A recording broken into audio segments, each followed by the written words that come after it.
Welcome back, everybody, to United vs. Everybody. I am your host, Sean, and we are back with another match preview, another news roundup. Just a few more league fixtures. I think 3 more fixtures, including tomorrow, remaining in the Premier League season as United prepare to host West Ham United tomorrow at 9:15 in the morning. For some reason, some super random kickoff time. But in any case, both teams are struggling right now near the bottom of the table, though. So we're both going to be struggling for every single point, scraping that, trying to just edge out a win any chance we get, try to save some points in some sort of a last-ditch effort to finish near as possible as to mid-table right now. If results do go our way, we could finish 13th by the time the weekend is done and dusted, but it is what it is. We shouldn't be in this situation, but I've already shared my thoughts on that. But West Ham, though, they'll be coming in. They don't have a Europa League final to focus on. So does that make this another dead rubber for us? You tell me what you think. Amorim said, hey, we want to win everything. We're going to put out a strong side. But some of these players do need to be rested and make sure they avoid injury for the final, because we do have a chance to get in Champions League. We do have a chance to lift a trophy. So I want to know your thoughts as we go through all that. Previewing the match today, like I said, we're going to talk a little transfer news.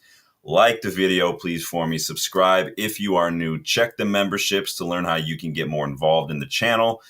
If you want to go get excellent United jerseys, past, present, training tops, whatever, and you don't want to give money to the Glazers, you don't want to spend a ton, use the code and the link in the description to go get $5 off when you register at GoGoalShop. They're super cheap. They're awesome. Go check it out. And then check out the UVE store when you get a chance. Tons of designs, including this one right here that I'm rocking today, the 9.5 shirt. You guys can see that this thing turned out really well. I'm actually very happy with this. So, but tons of that. You can get that in a hoodie. You can get that in a t-shirt, men's sizes, women's sizes, all that. So jump ahead. As Danny B says, my PIC, how you doing, man? Hit that like button on the way, and I do appreciate that. Danny says if we struggle against West Ham, it won't be a good sign. I think we should beat them. I mean, we could say that about almost any side we played this season, though, Danny. Like, we've had sides in Europa League that no one's ever even heard of that we've struggled against. We're struggling this season. It just is what it is. And when you add to that, like I said, that extra kind of factor of Europa League, probably going to be resting some players, probably going to be starting some youngsters. We shouldn't be struggling, right? Because West Ham are not great, but at the same time, you could say that about a lot of not great sides this season, and we've struggled. We've dropped points. We've looked second best in a lot of ways. So I wouldn't be shocked if we lost. I wouldn't be shocked if we struggled. I'd be more shocked if we won, to be honest. But it's all going to depend on what team we put out and how Amorim's kind of trying to split priorities at the moment. But but as you say, they are poor. They are doing very horribly, but they also don't have Europa League to focus on, which could be good for them, bad for them. The fact that they are so poor when there's literally only the league they're playing in is a telling sign, right? But at the same time, they don't have to focus. They can just try their best. I mean, they really don't have anything to play for. They're not going to get relegated. There's nothing really left. So what does that mean? Do not know. Kai, big up, Kai. Hope you're doing well, my friend. Let's dive into the news, though, you guys. Again, hit that like button, subscribe if you are new. We're going to talk a little news today. So just to update everyone on the latest and greatest going around the club as a whole entity, because the youngsters played, a couple of the youngsters played, the women's team played. The U21s, they had a derby for their semifinal in Premier League 2. They did lose that 2-0, though, against City. That did end their run to the final. And honestly, I don't know if you guys watched that, but they did not look good. City were just all over them. They pressured us into making mistakes. Sekou Kone looked lively, looked good, but I thought he tried to do a little too much, kind of like early days of Bruno, just all over the place, not really positionally disciplined. I'm not saying he looked bad, but he looks like he's trying to do too much. Like it almost looks like he's a little impatient with the rest of his teammates sometimes, and he's trying to just be the one to do everything. He does have an excellent shot on him, though, Kone. The dude loves to rip a shot from outside the box. Jason Wilcox and Amorim's assistant coach, I think his last name's Candido, they were both in attendance for that match, though. So Wilcox attends a lot of those academy matches. He's there. Darren Fletcher's usually there. Amorim pops up sometimes at the academy matches. He wasn't at the one I was at in January, but But that was a good match. That was the FA Youth Cup match. But so yeah, the under-21s, their season's done. Lost 2-0 to City in their little derby. The under-18s played today. They played this morning. They played Sunderland, and the women's team played Arsenal this morning. Both of those kickoffs were roughly the same time. I think there was like a half-hour difference there. So the under-18s, they are chasing City. The City are 4 points ahead. The women had a chance to leapfrog Arsenal and finish second in the league. Both teams struggled. Both teams actually conceded goals like 2 minutes into their matches, but the kids did come back to win 3-1. The women did fight back, put up a valiant effort to fight back from being 4-1 down. They ended up losing the match 4-3, but they did put up a good fight. They didn't look, both teams they struggled. They didn't look super convincing, especially in the first half, especially the women. The women just struggled. But Thwaites, Lacey, probably our best under-18s, I thought, on the day. I don't know if you guys watched the match, but yeah, Thwaites was getting involved with everything. Lacey looked very, very dangerous on the wing. Armour is definitely a Harry Maguire regen. The kid he knows what he's about, and he's a bare bones. He's not bad. He's just definitely a Harry Maguire regen. I don't know if he'll suit an amorim system well unless he starts bulking up a little bit and he can play that central role in defense, but he definitely strikes me as more of like an Everton kind of defender. And JJ Gabriel came on for the under-18s, looked excellent as always. Does very, very well in tight areas to resist pressing and create space for himself and hold on to the ball. Give that kid whatever he wants to get him to stay. He's a future star, JJ Gabriel. He's an absolute baller. Let's see what you guys are getting in here before I keep going here. Usman, how are you, my friend? Good to see you. It's been a minute. Hope you are doing well. Danny says, looking forward to getting my t-shirt, going to wear it in the final. Hopefully it brings us luck. Dude, awesome. Dude, honestly, anybody, like, I don't like to keep pushing it, but you have to promote yourself, right? That's why there's commercials and whatnot. So you got to put yourself, but like anyone who does get a shirt, if you're able to like post it online on Twitter or something and like tag the channel, post a photo of it, or even just send it to me. The email to the channel is in this. Just send it to me, and if you are cool with it, I'd love to share the photo. I'd love to get more of the shirt. That's why I made them so cheap, so we can get more of them out there. I'd rather see 100 people wearing them and not make any money than to see like 2 people wearing them and I made like $5. So, but that's awesome, Danny. I hope it gets there soon. I did order one the other day. I wanted to sample one of the shirts the shirts, I guess you could call them. So we'll see how that goes. But yes, I am wearing the 9.5 shirt, so you can get that. It's awesome. But big up, Danny. That's awesome, man. Appreciate it. Danny just watched the last 15 minutes of the 18s this morning. Musa looking good. I read that Athletic Bilbao are looking to sign him on a permanent. That would be interesting. I wouldn't be opposed to loaning him out. But he has looked much better since, like I've said a couple times. Now, when they stopped trying to play him, or even more so when he stopped trying to play like Cheeto, and we started to let him play like Musa, he's looked much better. He did get a stoppage time goal today. Looked very good. Big up, Rich. Hope you are doing well. Good to see you. Danny says, yeah, Armour told you Maguire 2.0. He's very similar to Maguire.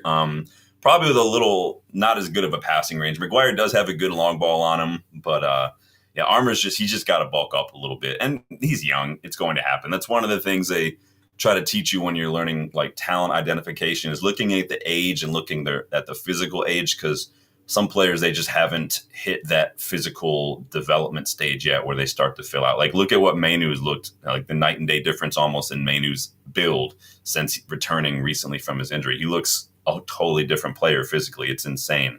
But yeah, the under-18s won. Gabriel looked really good when he came on. The women's team, like I said, they did have a chance to finish second and leapfrog Arsenal, but they just struggled. Uncharacteristic error from Fallon to give Arsenal their opener a couple minutes in. Arsenal's women, they were just better. They were more physical. They were cutting off everything. It was kind of like watching us in those first few minutes against Bilbao, where couldn't move the ball out. We couldn't complete a pass. We kept giving it away unnecessarily. It was just sloppy, under hit passes constantly, and it was just not great. So it was a valiant effort to try to come back and almost get that equalizer, just not quite enough. It looked like we were very happy to try to win the ball high off the pitch and hit them on a quick transition, which is fine. But when you give yourself too much to do late on when you're down 4-1, like that's a big ask. That's why I like to start strong even when we have to rotate. Start strong, and then you can take players off instead of having to come on and try to chase a game. Because someone like Bruno or like Garnacho or even Ahmad, to an extent, if we're trying to get like something back in the game and late on, the opposition is just going to set up shop, and then it's all those the skill of those players, the pace of Garnacho and stuff. It's null in those kind of situations. So that's just me though. I mean, not everyone is the same. So Dan says JJ looks fire, dude. He's absolute. There is this one moment where he received the ball in kind of midfield, just inside the opposition half. He had like three Sunderland players on him, and he's just keeps his body low. He's scanning. He's looking around. He's got his arms out. He kept the ball, turned and just created space. Found a teammate. Like the kid's got it, man. He's an absolute future star, and I can't wait. I just give him the bag. I don't care what you got to do. Buy his parents a house. Buy his grandparents a house. I don't give a flying F. Just to get this kid signed up. So it's interesting though what we got going on in the academy. There's a lot of good. I think you're going to see a few of them kind of move on this year. I think some of them are they're good. They're not quite ready. And I think some of them are probably going to want to go play. So whether like maybe someone like Bilbao will pick up a Musa, or you keep like one of Camison and Montato and maybe the other one goes on loan or something. Like I do see a lot. I do think the academy, not maybe next year, maybe the year after. I do think you're going to see a little bit of a dip because all these players that are there now that are doing so well are going to start kind of going elsewhere and doing other things. So Danny thinks Gabriel will be in the first team at 16, 17 if all goes well. He very easily could. He could come in right now and he'd probably look more naturally just comfortable in one of those number 10 positions in this system than a lot of our players look right now. Granted, that's not saying that he's better. It's just he looks more naturally like a fit in that system than someone like a Garnacho does. He's getting better, but he's not a 10. He's a winger. So, Danny says, how long has Lacey left on his contract? I don't know. Let's look. He looked good today. He did sign up his first professional deal. So it looks like last April he signed that on a 5-year contract. So he's going to be here for a minute. So he's still got like 4 years left on that. But yeah, he looked good. He's looked good in spurts. It's just those injuries have been killing him. So if he can keep those just at bay, he looked really good though on the win. He looked one of the better players on the day. So moving on. So remember the other week we talked about a lot of those rumors that Real Betis wanted to extend Antony's loan rather than buy him outright. We've seen them plead poverty in all these cases. Someone joked about starting a GoFundMe or something. Well, now the Real Betis president has literally said as much. He said, this guy's name is Angel Haro. He says, keeping Antony is very, very complicated. We will negotiate with Manchester United to extend the loan. He reiterates that there's no purchase option included in the initial loan deal. That's why they just want to extend the loan. Honestly, like, I don't know what their issue is. The loan was very, very financially beneficial to Real Betis. They did not have a fee.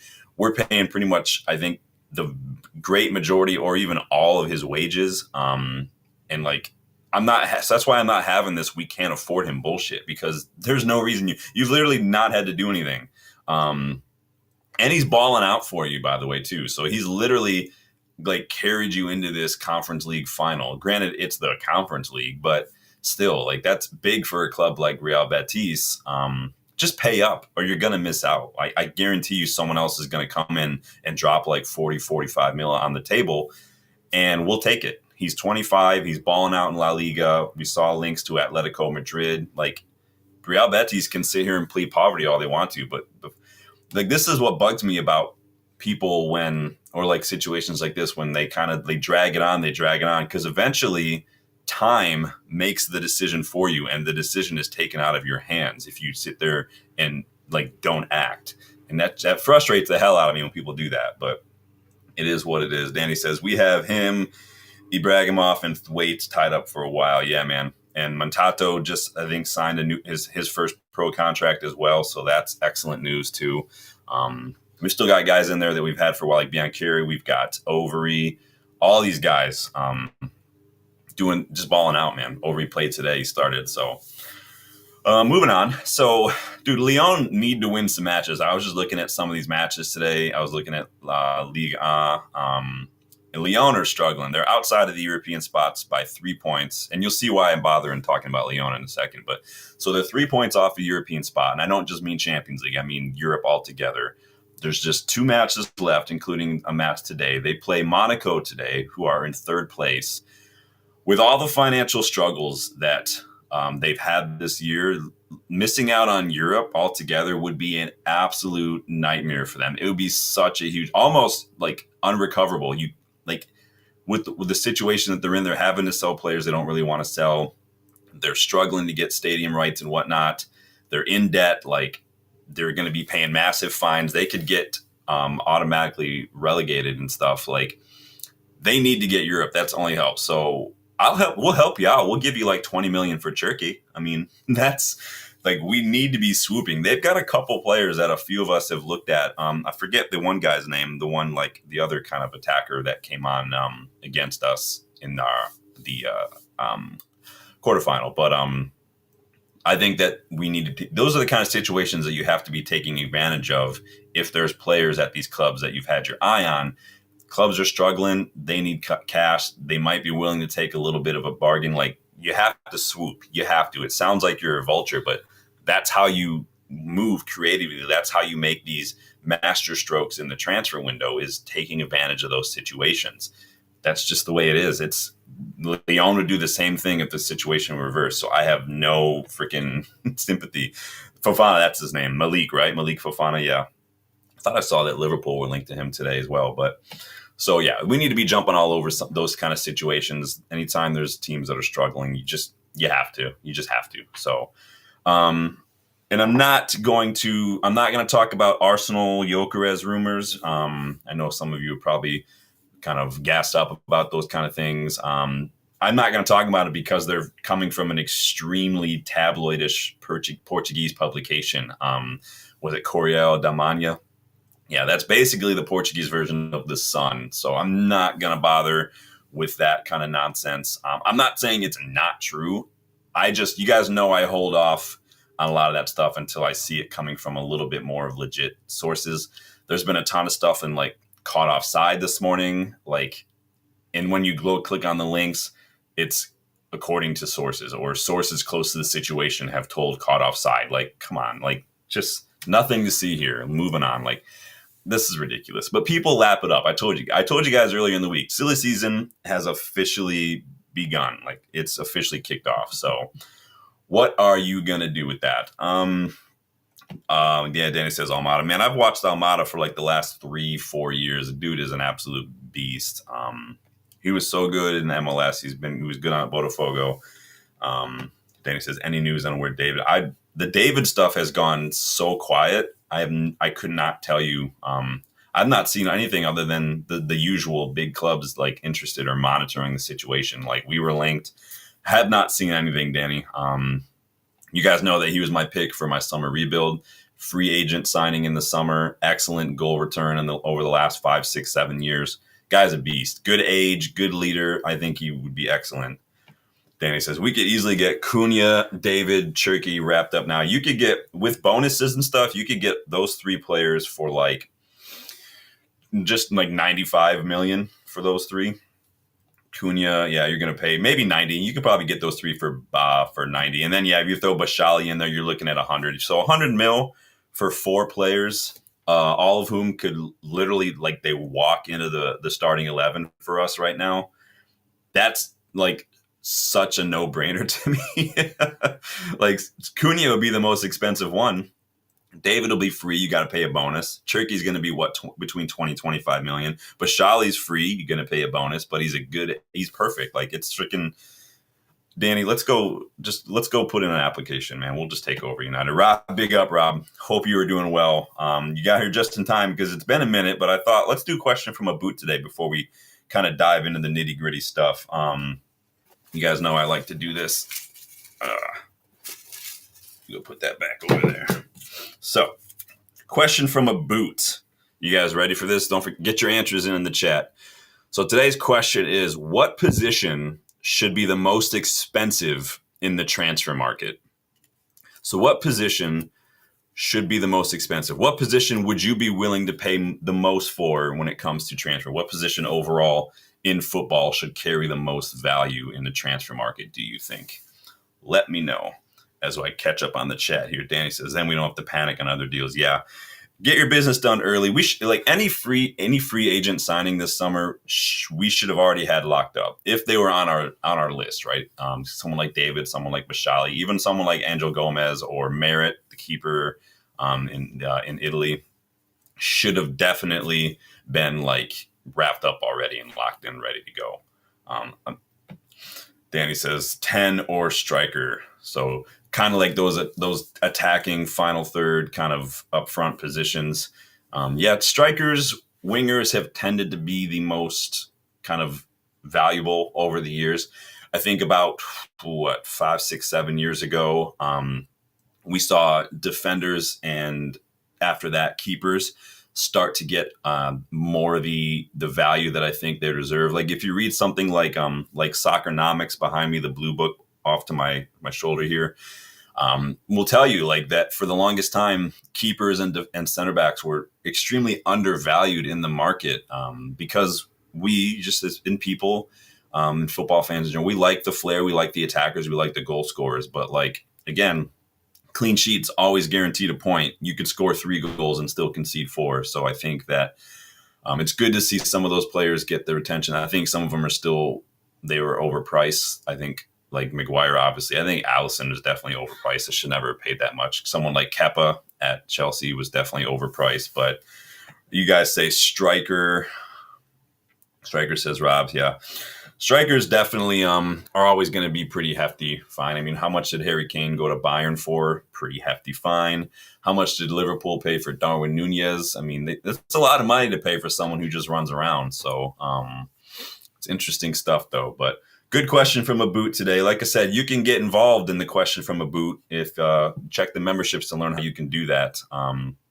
So you guys get a 2 for today because before we dive more into the nitty gritty, you got your question from a boot. We are going to do a bonus scouting report. So I did do the kind of bulk scouting report stream last week, you guys. I threw that out for you guys. That was like 6 players, 6 little mini scout reports all rolled into one.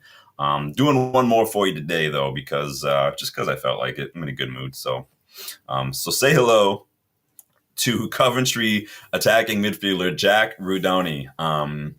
23 years old, excellent chance created, very, very physical. He's almost like a McTominay, the way he kind of throws his weight around in that final third.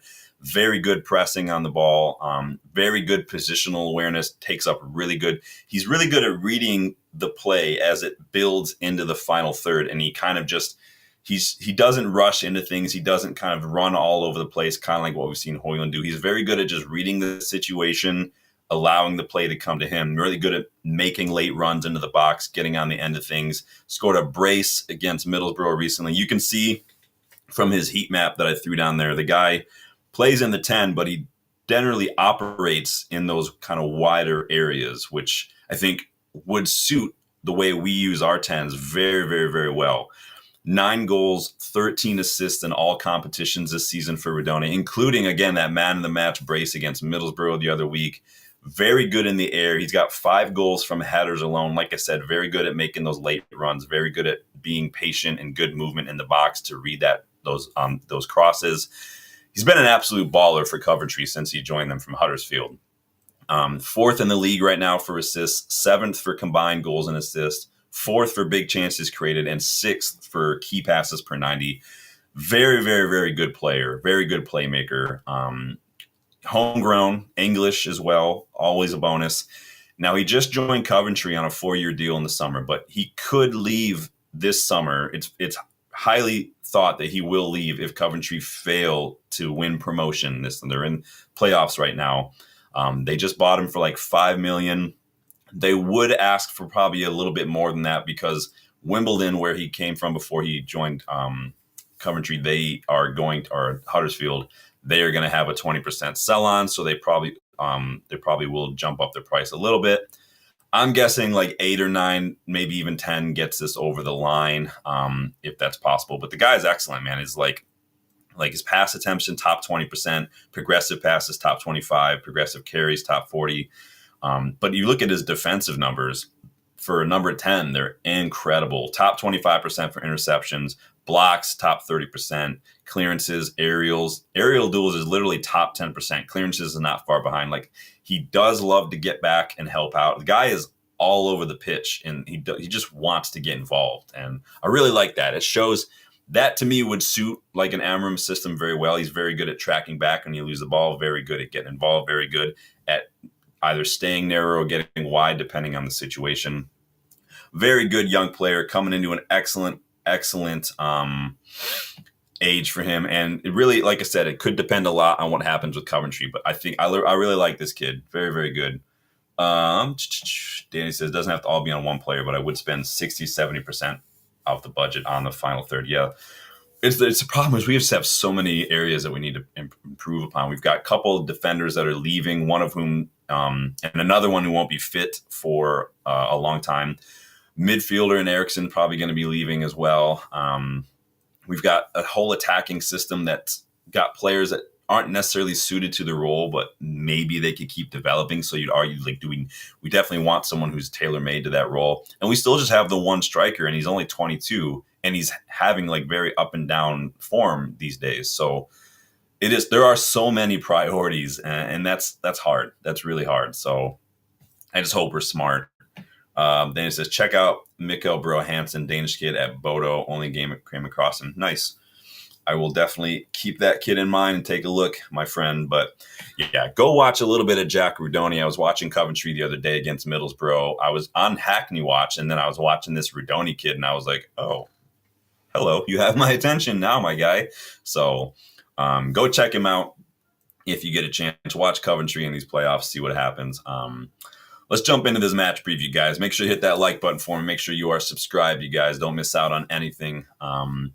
Because we get West Ham tomorrow, and both teams are struggling. West Ham are struggling a lot. They're 2 places below us right now. On 17th, they're sitting on 37 points, which is not great. They've got no wins in their last 5 matches, 2 losses, 3 draws. Their last wins were actually way back in February, literally over 2.5 months ago were their last wins. Not good from them. They struggle to score goals, plain and simple. They struggle to score goals. They are the 5th worst in the league when it comes to their goals this season. Not going to say much because we're literally 1 spot above them in that regard. We all know where we are. Yes, we're into the Europa League final, and I'm still buzzing, and I'm going to be buzzing, and it's going to be lit. Like, if we win that final, guys, and you guys, when we do the match reaction, go get out your special sock because it's going to get good. It's going to get good. But in that note, our league form has been just gross. 15th right now, 39 points. Again, just ahead of West Ham when it comes to goals scored. We're all keenly aware of our inability to finish our dinner right now. It's been the same shit every week. But in Europe, it's ridiculous. Our form in the league could not be further from our European form right now. It's fucking frustrating. We're scoring goals for fun in Europe, but we can't find back in the net at all in the league. It's insane. Someone's got to do a study on it, man. It's freaking hilarious. Against Spurs, so recently, West Ham, they did manage to get a draw. They set up in the 3-4-3, which is what Potter likes to use. He's prioritized, really, Potter, making the Hammers just very defensively sound, very unbreakable, while looking to hit on the counter. It's just, he's probably just kind of doing what he needs to do to get to the end of the season, because we know that's not necessarily how he likes to play. They do have pace in wide areas. Bowen, Kudus, they are definitely problem causers for us. We got to watch out for them. But like I said, they struggle to create a whole lot, and they struggle to find the back of the net. They've got a couple players that can hurt us. Wan-Bissaka has been very, very good for them, kind of in a wingback role. He was man of the match in that draw against Spurs last week. He did get an assist in that match for their goal, so he can cause us problems. We have to watch out for him. Whoever's playing on our left is going to have a fun time. No Somerville, no Michail Antonio for them for this one, so they're not really working with a proven striker other than, if they bring on Evan Ferguson. keep it look. Their danger men. We're gonna have to look out for Wan-Bissaka if he's in a really good run of form, and obviously, like I said, Kudus and Bowen probably are going to be the ones to watch out for. Kudus is very, very, very good. He's probably due for a move, and honestly, if I'm Graham Potter, if I've been given assurances by West Ham, if someone comes in for a crazy big offer for Kudus, take it. Maybe start a rebuild and just get what you need to do. Obviously, it's hard. It's difficult to get in that situation. Do you want to get rid of one of your better players? But, I mean, what finances do they have to work with and what do they really have to do? They've got a lot of players that might be going out of contract this summer as well. So it's a tough situation for managers and owners and boards and football directors to be in. But it's not my club. So what are you going to do? As far as United go, I mean, the context of where we are right now, just with fitness, with priorities, that sort of makes the tactics for this one and the starting 11 kind of very difficult. It's very difficult to predict, very difficult to pick. Just simply because, like I said, those injuries, priorities, and the need to rotate players right now to avoid injuries to prepare for this final. We've got a final literally in like 2 weeks. And we need to be as strong as we can for that. So it's hard to avoid injuries, but also not wanting to risk, players getting losing match fitness. So I couldn't really tell you what to expect because I haven't got a clue who will start. You never know right now with these days. I think as far as how we can best prepare against them, I mean, look out for these long balls and these balls into the channel. They're going to be doing that a lot. They're going to sit up shop. Then they're going to try to hit on the break, find those quick players in Bowen, in Kudus. Be mindful of that pace on the counter. Just don't sit too high, and you might have to set the wingbacks a little further back sometimes just to kind of weather that storm early on. Try not to commit too many numbers high up the pitch when we do have the ball. Make sure we've got people sitting back a little bit. Onana or Bindier, whoever starts, because you never know. Onana was rested the other day too. Might have to keep an eye out for it to be a sweeper sometimes. If one of these long balls from West Ham is a little too long, keeper might have to come out and just take care of it. But we'll see. We just need to really try to find the back of the net. We've had a lot of good opportunities recently that we just failed to capitalize on. Garnacho had a couple of really good ones the other day. Hoyland obviously has been struggling. Everybody's struggling in front of net in the league right now. So you hope that with people like Mount, Ahmad, and everybody back and in really good form, that will kind of have a ripple effect in the squad. Like I said, the O principle can work in a positive way as well. So, but it's anyone's guess. Like I said, it's all going to depend on team selection. Rob says, thought at the start of the season that West Ham would do well, but they've been poor. Bowen overrated. I think it's hard because he's not a striker. He's just had to play there. He's good. I don't think he's. I hear what you're saying. I think if he wasn't English, I don't think people would talk about him as much. I think that he's definitely a leader in that side. He's definitely carrying that side, but I do think that he's definitely not someone who's going to be a difference maker in terms of challenging for titles or whatnot, if that makes sense. Sanjay, good afternoon, everyone. Have you recovered, Sanjay? Sanjay had a bit of a late one last night, tied one on. Hope you recovered, but glad to see you this morning, my friend. Going into this one, Amorim shared a bit of insight on how he kind of is looking at his players right now and in terms of position, in terms of tactics, specifically player profiles and what he's looking for from his players. Now, he did say he's not going to share too much when asked about maybe what characteristics he was referring to when he said that we were lacking in some areas, but he sort of used Garnacho as an example, not to pick on him, but just to kind of give an example maybe of what he means. And so this is what he had to say in his press conference. He says, when I say characteristics, it is players that play more inside than outside, those small things, even the foot. And Ricardo Diaz, one of the regulars on the channel, he'll tell you the same thing, like left footers who play on the right and whatnot in certain situations. Amorim said it's really important in the position that Alejandro Garnacho played today as a right 10 to have a left foot. It can change the way you play. We've seen that over the years at United. How many times is like Ashley Young lined up at left back? We know he doesn't really have a left foot. That does change the way you do things in the final third. That's going to add an extra step.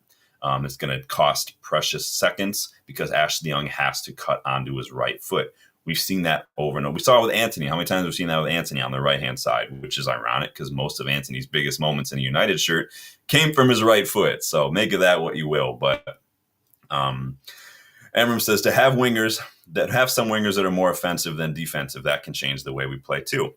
So these kind of things that we're going to try to do in the future, but it is going to take time. It's not going to be one summer or whatever. So I was just talking about that. And then the weaknesses, you can see the game. So he's kind of showing like what he means when he says some of these things and like those kind of things. So nothing like crazy, breakthrough and revolutionary, but just kind of he's trying to explain a little bit of that. So perhaps this English media hype. I think in some cases, you definitely see that from a lot of players. But I think I'm not English, so I'm not going to try to go into that whole area, but I do think that you do see a lot. Like how many years have pundits and whatnot praised, like they're still kissing Kieran Trippier's ass over a free kick for England like 6 years ago. Like just, you guys got to give over it. You have to get over it. Amorim also revealed his plans regarding rest and rotation when he was asked if key players like Bruno or Maguire will be rested until the final. He said, no, they will play because sometimes it's better to play. What I will protect is the players that can get an injury. So we've seen guys recently like Mazraoui and Maguire rested when Amorim said they're kind of on that cusp of maybe picking up an injury. So we just didn't want to risk them. He said, we want to win and be competitive also in the league. Bruno doesn't have the problem of any injury, but Harry has. So he says we have to manage that, but they have to play, and it is better to play than to stay out. So again, that's that hard balance that we talked about to start the stream. Like you want to wrap some of these players in cotton wool, but you don't want them to get too rusty. You don't want to risk injury. Like I would be devastated if we risked like Bruno and he picked up an injury against like West Ham or something and had to miss the final. Like I would be absolutely fuming because there's no need for it at this point. There's just no need. And so it's difficult though, because again, like Amorim said, and like I've said too, it's like that he's still got to play because he can't get rusty. And so it's really difficult, man. Maybe start Bruno, maybe see how physical the match is going. And if it's getting a little chippy out there, maybe just take him off just to save it and just say why. Like, so you can say like for instance, like West Ham they were running a little late. They were getting away with a lot of stuff and didn't want to risk it. I thought the ref's job was to protect the players, but I'm going to do it instead. So that's why we took Bruno off. Like it is what it is. So he did say Amorim, he'll do his best to manage minutes and fitness, but we'll still try in the remaining league fixtures. He said that the players they'll be playing for a spot in the final. He said they will fight for the places in the final in these games. So he's also kind of using this to see, okay, who's going to start, what my plans are. It's a difficult decision. You've got Garnacho, you've got Bruno, but then Mount's been in terrific form. Ahmad's back. So what does that mean for those wingback spots? It's a good problem to have, but at the same time, it's still a problem to have. And so it's good for us. I'm not saying like we build a whole team around, people like Mount and Casemiro and whatever, but at the same time, it's good that all these players are in the form they are at the time they are, because you couldn't have asked for better timing in that regard. If Casemiro, if Mount, if these guys can carry that form into the final, I really like our chances, but we have to start that one strong. We cannot start that one switched off. So you guys let me know who you'd put in your starting 11 for this one. Amorim already sort of hinted that Maguire is probably going to miss this one. He also suggested that Mazraoui and Garnacho might need rest. I thought Mazraoui, like I said, he already missed one match. He didn't even travel for one recent match because he needed rest. I know he's been playing a lot, but how much rest do you need? Honestly, I mean, do you just play the kids? Do you not care anymore at this point? Do you want to wrap the stars in cotton wool? What's your starting 11 look like, you guys? You guys let me know in the chat. I threw out just, if I had to pick a random starting 11 now, it'd probably be like Cheeto, Eriksson, Montato even, Cobby, Mount, Amas. I'd even put like Camison on the right wing back for, put Montato in one of the 10s, put Camison on the right wing back. Maybe put Shaw and Lindelof and Fredrickson in defense. I'd even start Bayindir. Just F it. Why not, right? And then see what happens. Maybe get up a couple goals. Maybe give some of the other players a run out for the last 15, 20 minutes or so. Literally, I don't have a single fuck to give right now when it comes to our league form. It's absolute dog shit. Saeed, big up from Somalia. Awesome, man. All the way from Somalia, dude. Big up yourself for jumping on, man. I know I've seen you on here before, dude. Big up, though. Because, like, I just don't care about the league anymore right now. We're not going to get relegated. It's not like we're going to save face. Like, what is there to salvage from this season other than maybe finishing like 13th or even 12th? Like, that's literally it, which that's not a trophy. We have an opportunity for a major trophy. Let's go and make sure we put ourselves in the best position. So, again, it's about that delicate balance between not risking players, but also just wanting them to stay fit. Rob thinks that Cobby and Mount will start. Yeah, I don't think all things being equal right now, given who's fit at the moment and the form, I don't think Cobby starts the final. I'd be hard pressed to think that Mount would start the final. You'd think that it's going to be Casemiro, Ugarte, like Bruno, Garnacho, Højlund, and then you're probably looking at like Mazraoui, Dorgu in that one. But you just Yoro, probably De Ligt if he's fit. It's really difficult to anticipate that. But big up everybody. One injured player, though, is hoping to be back for the final. So apparently Alphonso Davies has some sort of live stream or some sort of social media presence, because apparently footballers do that now.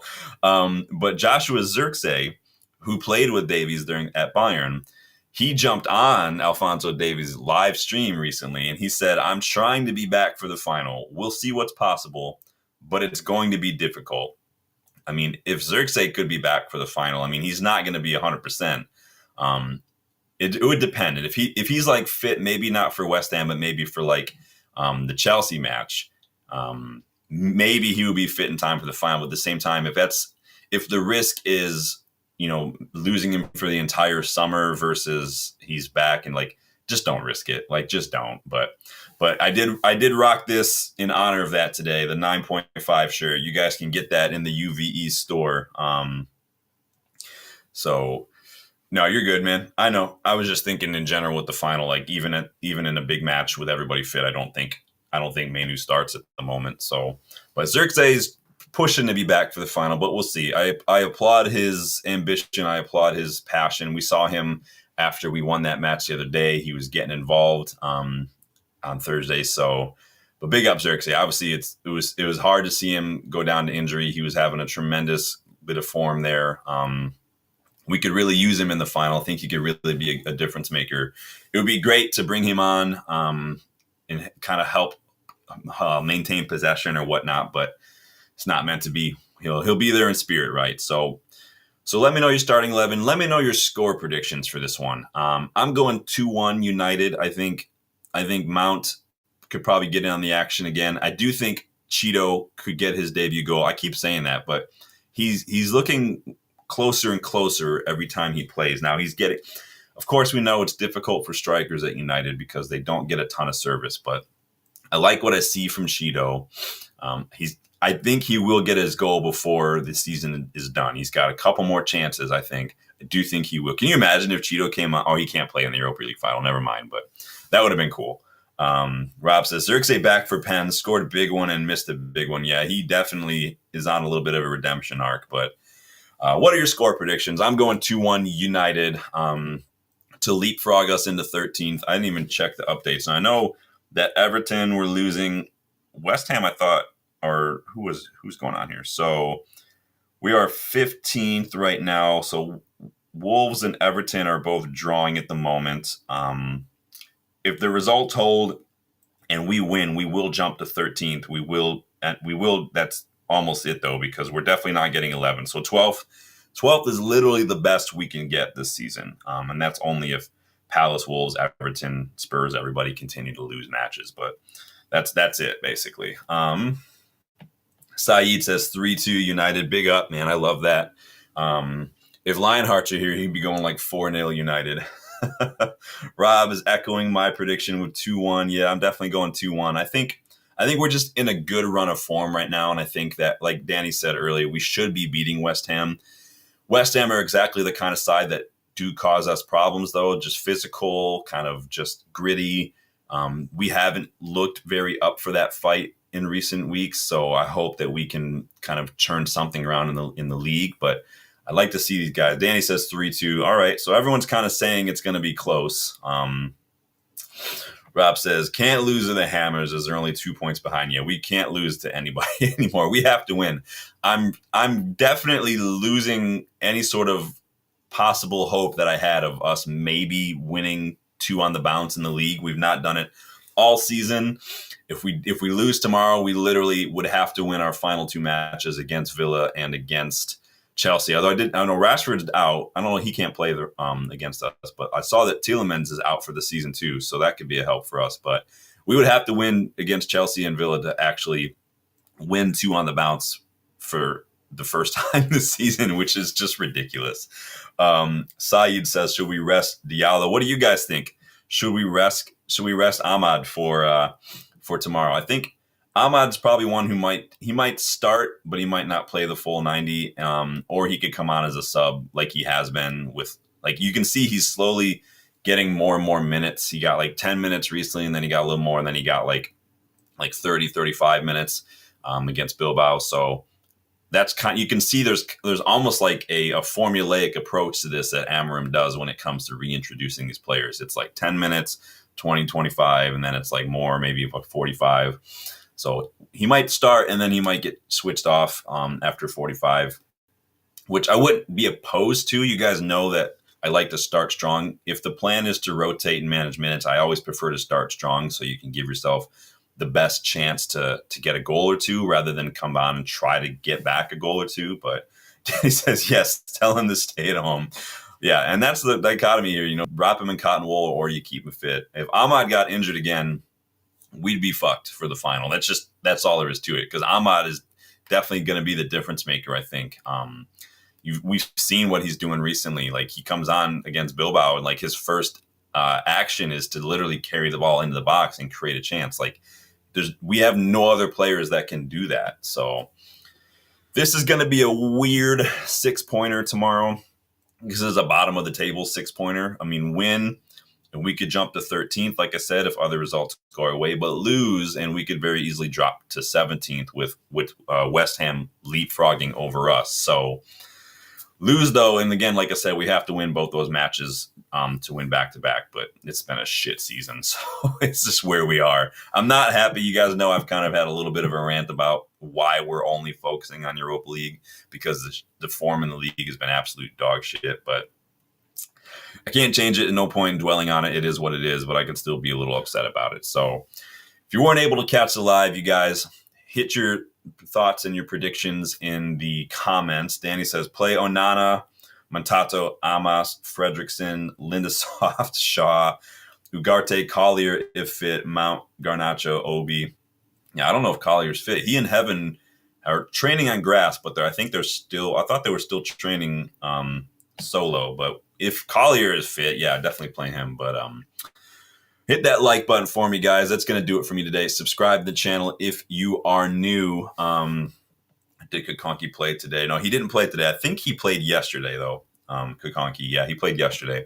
So he's probably not ready for this. But check out the memberships as well. You guys saw we did the question from a boot. So memberships do allow you to get more involved in those. You saw we did the scout report. Membership does allow you to get more involved in that. Go check out the UVC store so you can get shirts like this and several other designs. I kind of went on a crazy designing binge over the weekend, so you guys have seen a lot of those new shirts. Danny got one the other day. Take a photo. Tag me if you guys have Twitter. If you don't have Twitter and you don't mind the photo being shared in the channel, take a photo of you wearing the shirt. I will post it on the channel for everyone to see. If that's your thing, you don't have to, but it's still cool. I like to see people enjoying that stuff. So in any case, hopefully we'll be back talking about a win. Until then, you guys enjoy the rest of your Saturday. Enjoy Mother's Day. It's Mother's Day tomorrow, so big up all the moms out there. And I'll see you guys on the next one. Take it easy.